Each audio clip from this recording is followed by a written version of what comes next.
Clip number 413۔ اس clip میں آپ سورہ انفال کی آیت نمبر 53 سے 55 تک کی تلاوت، ترجمہ اور تفسیر قرآن صراط الجنان سماعت فرمائیں گے۔ بسم اللہ الرحمن الرحیم۔ ترجمہ، اللہ کے نام سے شروع جو نہایت مہربان رحمت والا ہے۔ ذلك بأن الله لم يكن مغيرا نعمة أنعمها على قوم حتى يغيروا ما بأنفسهم وأن الله سميع عليم۔ ترجمہ، یہ اس وجہ سے ہے کہ اللہ کسی نعمت کو ہرگز نہیں بدلتا جو اس نے کسی قوم کو عطا فرمائی ہو جب تک وہ خود ہی اپنی حالت کو نہ بدلیں، اور بے شک اللہ سننے والا جاننے والا ہے۔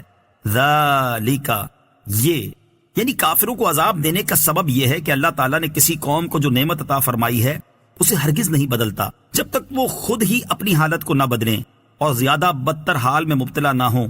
جیسے اللہ تعالیٰ نے کفار مکہ کو روزی دے کر بھوک کی تکلیف دور کی، امن دے کر خوف سے نجات دی، اور ان کی طرف اپنے حبیب سید عالم علیہ الصلوۃ والسلام کو نبی بنا کر مبعوث کیا۔ انہوں نے ان نعمتوں پر شکر کرنے کی بجائے یہ سرکشی کی کہ نبی کریم علیہ الصلوۃ والسلام کو جھٹلایا اور ان کی خون ریزی کے درپے ہوئے اور لوگوں کو راہ حق سے روکا۔ سدی نے کہا کہ اللہ تعالیٰ کی نعمت حضرت سید انبیاء محمد مصطفیٰ صلی اللہ تعالی علیہ وسلم ہیں۔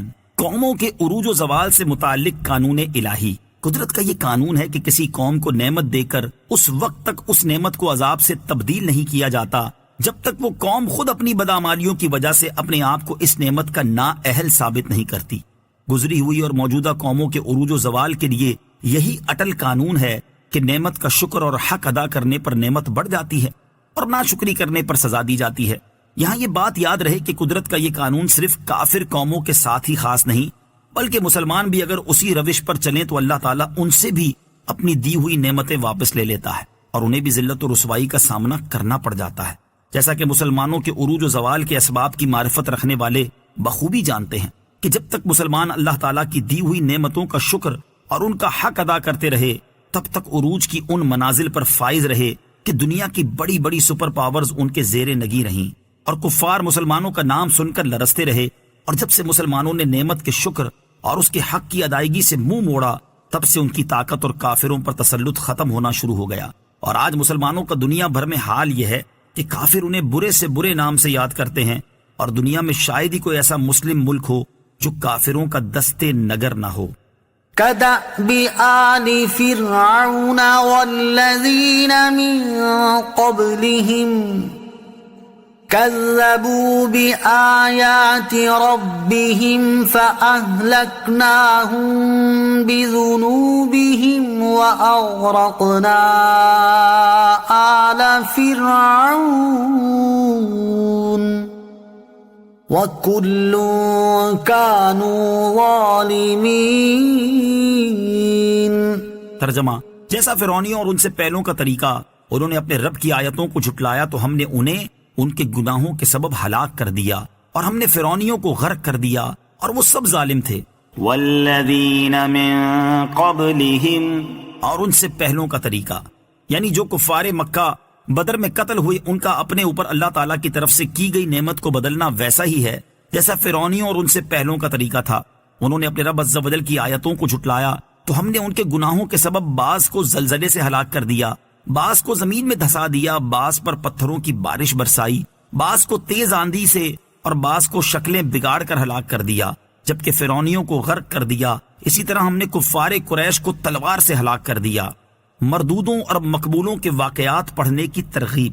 اس آیت سے معلوم ہوا کہ عبرت کے لیے مردودوں کے تاریخی حالات پڑھنا ضروری ہیں۔ اسی طرح عبادت کا شوق پیدا کرنے کے لیے اولیاء کرام اور صالحین و متقین رحمت اللہ تعالی علیہم کے واقعات کا مطالعہ کرنا بہت اچھا ہے۔ ان شر الدواب عند اللہ الذین کفروا فهم لا یؤمنون۔ ترجمہ، بے شک جانوروں میں سب سے بدتر اللہ کے نزدیک وہ ہیں جنہوں نے کفر کیا تو وہ ایمان نہیں لاتے۔ إن شر الدواب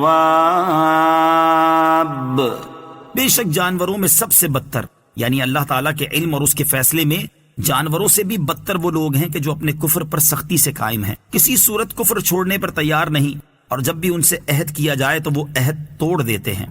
صلو علی الحبیب صلی اللہ تعالی علی محمد صلی اللہ تعالی وسلم۔ مجھے اپنی اور ساری دنیا کی لوگوں کی اصلاح کی کوشش کرنی ہے انشاءاللہ عز و جل۔